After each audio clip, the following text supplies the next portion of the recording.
Hinihikayat namin ang ating mga isda na ang kumukuha ng livelihood doon sa karagatan ng West Philippine Sea. Bumalik po kayo doon. Wala tayong dapat ikatakot. Walang dapat ikatakot. Ito ang naging pahayag ni National Maritime Council spokesperson Alexander Lopez kaugnay ng panibagong harassment ng China sa Philippine Coast Guard vessel. Hinikayat din ng opisyal ang mga mangingisda na bumalik at manatili lamang sa pangingisda sa West Philippine Sea. Ang lugar na yun ay atin, no? Ang kanilang presensya doon at kanilang ginagawa ay illegal.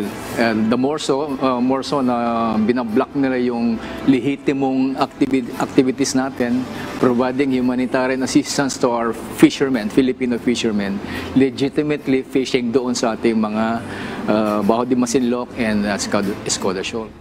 Ipinahayag din ni Lopez, hindi sagot na tapatan ng Philippine Navy ang Chinese Navy dahil magpapalala lamang ito ng tensyon sa pagitan ng China at Pilipinas. Binigyang diin ito na layo ng pamahalaan na solusyonan ang anumang hindi pagkakaunawaan sa diplomatikong pamamaraan. Naiintindihan namin yung feeling ng ating mga kababayan. Bakit hindi natin ilagay ang Navy? Alam mo, ang position natin dyan, especially very clear ang ating presidente na lahat ng dispute, conflict situations ay gagawin natin sa peaceful means or diplomatic actions and mechanisms. Siyempre, magigirian yan eh. Parehong barkong pandigma yan eh.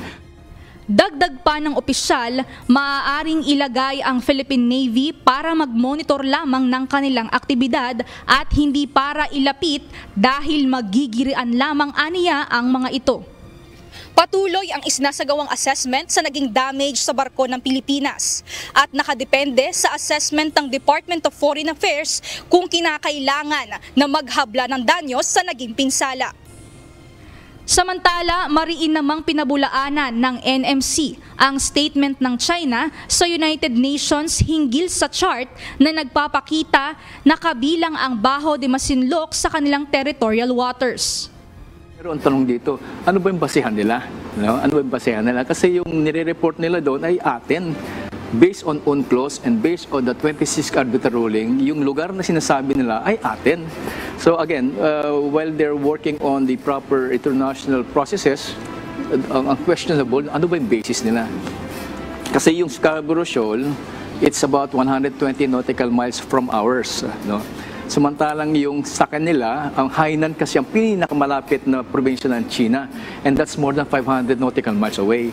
Pag sinabing exclusive economic zone, that should be within 200 nautical miles. Nagpasalamat din ang NMC sa mga bansang nagpaabot ng suporta sa Pilipinas hinggil sa isyu na ito. Alam mo, nakakataba ang puso yung pagbibigay ng statements of support. Running 12 countries, no?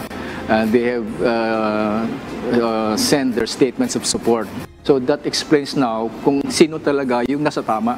Yung malakas ba na ginagamit yung kanilang principle na might is right, o yung kahit na maliit, but ang principle natin is right is might.